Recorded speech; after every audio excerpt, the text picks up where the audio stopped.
lagay natin ng cornflakes. Para mayroong crunchy on the top kapag kumain ka, di ba? Mayroong crunchy dyan. Banana pancake. Banana saba pancake. Tastes good.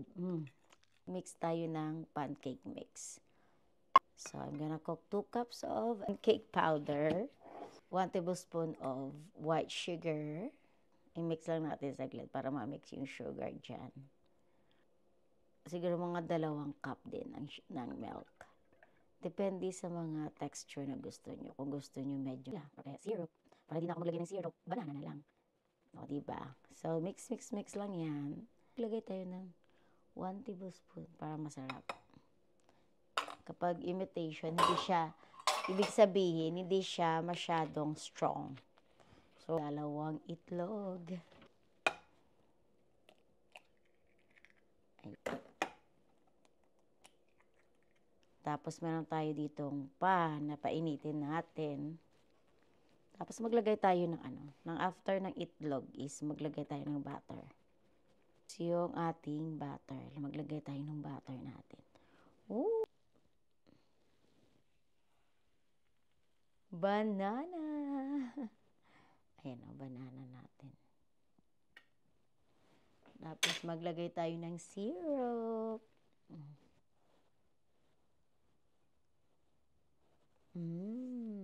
Diba? O, diba?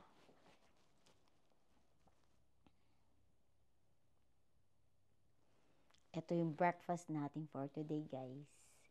Banana pancake with chocolate syrup. Marami na akong nagawa dito. Meron akong ganito.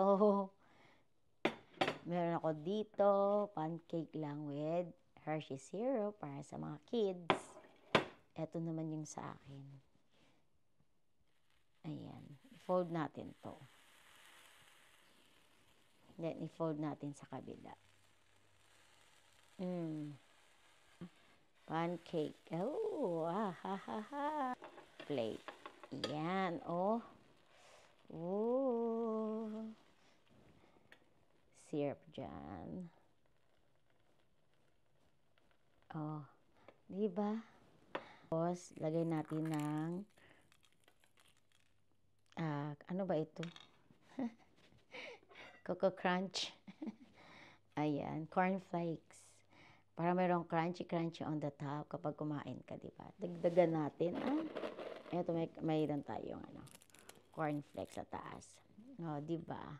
Para masarap kapag kumain ka, mayroong crunchy diyan. Kaya try natin, guys. Kain tayo. Ito na yung ginawa natin na banana pancake.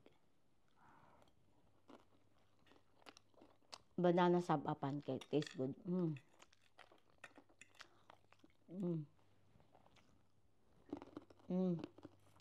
Sarap kapag mayroong crunchy. Perfect for coffee.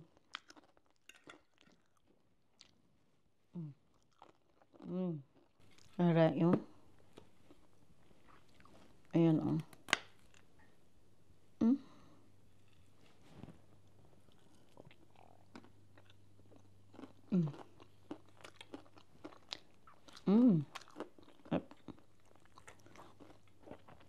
Sarap talaga, super.